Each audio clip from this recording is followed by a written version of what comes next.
Private hospital का bill insurance cover करूगी कि नहीं?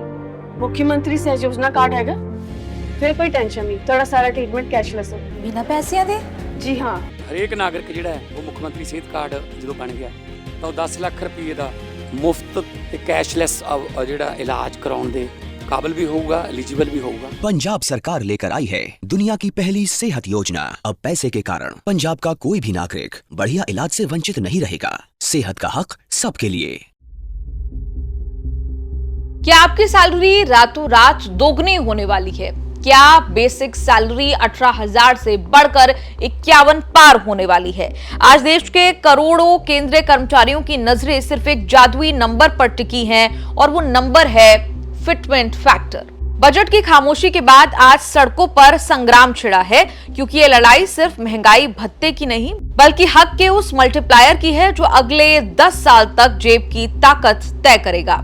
आज डिकोड करेंगे उस सीक्रेट फॉर्मूले को जिससे तय होगा कि 1 जनवरी 2026 से आपके बैंक अकाउंट में कितनी लक्ष्मी बरसेगी।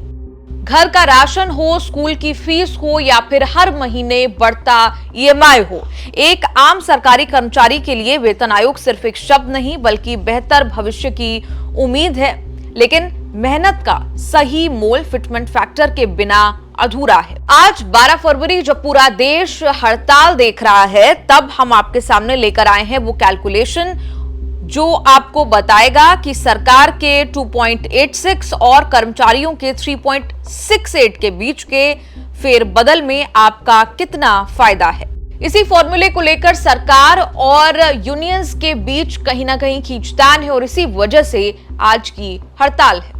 आसान भाषा में समझिए, फिटमेंट फैक्टर वो मल्टीप्लायर है, वो गुणांक है जिसका उपयोग 7वें वेतन आयोग से 8वें वेतन आयोग में जाने पर कर्मचारियों की बेसिक सैलरी तय करने के लिए किया जाता है।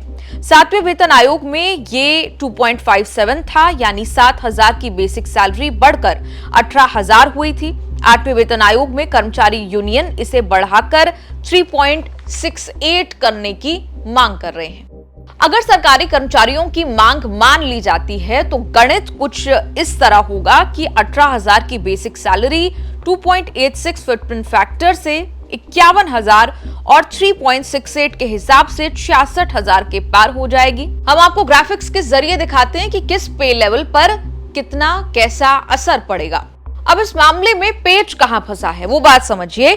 कर्मचारियों का तर्क है कि पिछले 10 सालों में महंगाई और जीवन स्तर में भारी बदलाव आया है। 2.57 का पुराना फॉर्मूला अब नाकाफी है। सरकार की चुनौती यह है कि फिटमेंट फैक्टर को 3.68 करने से सरकारी खजाने पर सालाना लाखों करोड़ रुपए का अतिरिक्त बोझ पड़ेगा। यही कारण है कि बजट 2026 के बाद भी सरकार ने इस नंबर पर अपने पत्ते नहीं खोले हैं। हालांकि वेतन आयोग ने वेबसाइट के जरिए लोगों से ही कहा है कितना फिटमेंट फैक्टर होना चाहिए, क्या पे मैट्रिक्स बनना चाहिए। ये सवाल वेबसाइट पर पे कमीशन की पूछा गया है। अगर सरकार 3 का फिटमेंट फैक्टर रखती है तो परचेजिंग पावर कर्मचारियों की बढ़ेगी, जिससे इकोनॉमी को भी बूस्ट मिलेगा, लेकिन सरकार पर लाखों करोड़ का वित्तीय बोझ जो है वो बढ़ेगा। आज की हड़ताल का फिटमेंट फैक्टर से सीधा कनेक्शन हुआ। जो देश भर में प्रदर्शन हो रहे हैं उनकी मुख्य मांग यही है कि सरकार पे मैट्रिक्स और फिटमेंट फैक्टर को पारदर्शी बनाए, ट्रांसपेरेंट बनाए। कर्मचारियों को डर है कि अगर फैक्टर कम रहा, फिटमेंट फैक्टर कम रहा तो महंगाई के दौर में उनकी रियल इनकम जो है वो कम हो जाएगी। आज की हड़ताल से अकेले बैंकिंग सेक्टर में हजारों करोड़ का ट्रांजैक्शन प्रभावित हुआ है। कर्मचारी अड़े हैं कि जब तक सरकार एरियर और फिटमेंट फैक्टर पर लिखित यानी रिटन में आश्वासन नहीं देती तो आंदोलन थमेगा नहीं। हालांकि सरकार ने 18 महीने का समय सीमा का हवाला देकर धैर्य रखने को कहा है कि आप सभी पेशेंस रखिए। फिटमेंट फैक्टर केवल एक नंबर नहीं बल्कि सरकारी कर्मचारियों के लिए ये अगले 10 साल के लिए परचेजिंग पावर का आधार है। सरकार संभवतः बीच का रास्ता निकालते हुए इसे 2.86 से 3 के बीच फिक्स कर सकती है। साफ है कि 8वें वेतन आयोग का असली हीरो फिटमेंट फैक्टर ही है। क्या सरकार चुनावी गणित और आर्थिक बोझ के बीच कर्मचारियों को खुश कर पाएगी? ये देखना दिलचस्प होगा। ये बात साफ है कि अब ये गेम जो है वो सरकार के पाले में है। क्या सरकार होली से पहले कोई बड़ा सरप्राइज देगी या ये तकरार अभी और लंबी खिंचेगी? फिलहाल के लिए इतना ही। आप देखते रहिए न्यूज तक। राजनीति हो या क्राइम, संसद की बहस हो या सड़क की सच्चाई,